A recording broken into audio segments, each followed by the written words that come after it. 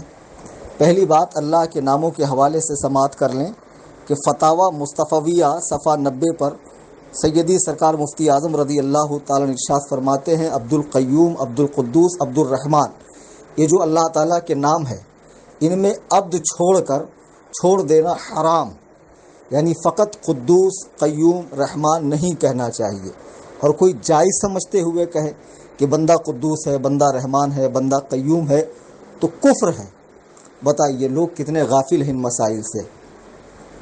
اللہ تعالیٰ کے کچھ نام ایسے ہیں جو صرف اور صرف اللہ تعالیٰ کے لیے ہی استعمال ہو سکتے ہیں، جیسے رحمان، قدوس، قیوم وغیرہ۔ جب بندوں کو ان ناموں کی طرف ان ناموں سے منسوب کیا جائے گا، پکارا جائے گا ان ناموں سے منسوب کر کے، تو عبد لگانا ضروری ہے وہاں پر۔ جی ہاں، وہاں پر عبد لگانا ضروری ہے، اور کچھ نام ایسے ہیں اللہ تعالیٰ کے کہ جن میں عبد لگانا ضروری نہیں ہے، جیسے عزیز ہو گیا، علیم ہو گیا، سمجھے، رحیم ہو گیا، کریم ہو گیا، چونکہ قرآن کریم نے نبی رحمت صلی اللہ علیہ وسلم کو رحیم و کریم بھی کہا ہے۔ یعنی اگر کوئی یوں کہے کہ عزیز آیا، عزیز گیا، رحیم آیا، کریم گیا، تو اس میں کوئی مذائقہ نہیں، جبکہ یہ اللہ تعالیٰ کے نام ہیں، اور قرآن کریم میں بھی اللہ تعالیٰ کے نام ہیں۔ تو جن ناموں کا اللہ کا نام ہونا معلوم ہے، اگر وہ نام بندوں کے ہوں تب بھی یہ کہنے میں مذائقہ نہیں ہے کہ رحیم آیا، رحیم گیا، کریم آیا، کریم گیا۔ البتہ اگر اس کا نام رکھنے والوں نے عبد الکریم رکھا ہے تو اب درست نہیں ہے کہ اسے کریم کہنا۔ اگر بغیر عبد کے فقط کریم رکھا تھا، فقط رحیم رکھا تھا، فقط عزیز رکھا تھا، فقط علیم رکھا تھا، تو اب کہہ سکتے ہیں۔ اور کچھ نام مختلف فی ہے، یعنی اس میں اختلاف ہے، جیسے قدیر ہو گیا، مقتدر ہو گیا، کہ بعض علماء کہتے ہیں کہ بغیر عبد کے جائز ہے، اور بعض علماء کہتے ہیں کہ بغیر عبد کے ناجائز ہے۔ اور رمضان یہ نام اللہ کا ہونا کسی کتاب میں اہل سنت و جماعت کی میں نے نہیں پڑھا ہے۔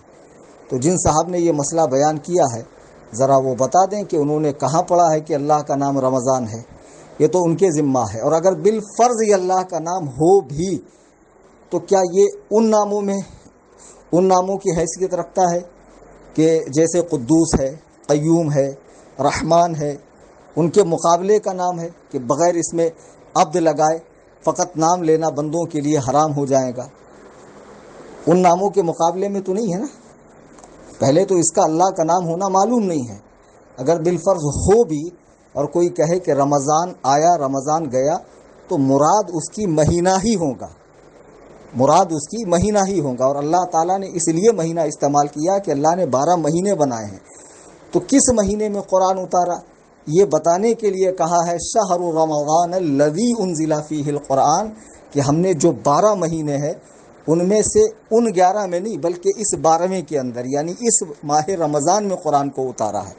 اور کوئی یوں کہے کہ رمضان آیا گیا، اس میں کوئی مذائقہ نہیں ہے اور گنہگار ہونے والی کوئی بات نہیں ہے.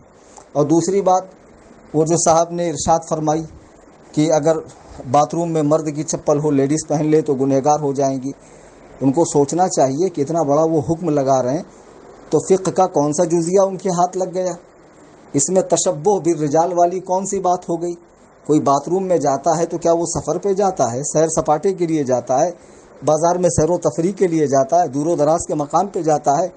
باتھ روم کی چپل ایسی کامن چپل ہوتی ہے جس کو سب پہن سکتے ہیں. وہ کوئی خاص مردوں کا جوتا نہیں ہے کہ اگر عورت پہن لے تو یوں کہا جائے گا کہ اس نے مردوں سے مشابہت کی. اگر وہ خاص مردوں کا جوتا ہوتا تو تشبہ بالرجال کا الزام آ سکتا تھا. اگر خاص عورتوں کی سینڈل ہوتی اور مرد استعمال کرتا تو تشبہ بالنساء کا الزام اس پر آ سکتا تھا کہ اس نے عورتوں سے مشابہت کی ہے. اب یہ کہتے ہیں کہ عورتوں کی چپل الگ رکھی جائے، مردوں کی الگ رکھی جائے، تو پھر چھوٹے بچیوں کی بھی الگ رکھی جائے، چھوٹے بچوں کی بھی الگ رکھی جائے. یعنی باتھ روم نہ ہو گیا وہ ایک باقاعدہ اس کو دکان بنا لی جائے چپل کی. اس طرح کی باتیں نہیں کرنی چاہیے. باتھ روم میں جو چپل ہوتی ہے اس کو پہنتے وقت کسی کا ارادہ یہ نہیں ہوتا ہے کہ میں عورتوں کی نقل کر رہا ہوں یا میں مردوں کی نقل کر رہی ہوں. وہ صرف اس لیے ہوتی ہے کہ پیر کو ٹھنڈک سے بچانے کے لیے، پیشاب کے چھینٹوں سے محفوظ رکھنے کے لیے، پیر کو پانی سے بچانے کے لیے پہنی جاتی ہے. اور وہ عام طور پر کامن سلیپر ہوتی ہے جس کو سب پہن سکتے ہیں. بہرحال جو بھی اس طرح کے مسائل لوگ بیان کرتے ہیں آج انٹرنیٹ میں، لوگوں کو چاہیے کہ اہل سنت و جماعت مسلک اعلیٰ حضرت کے پابند علماء سے رجوع کیا کریں تاکہ صحیح مسائل کا علم ہو. واللہ تعالی عالم.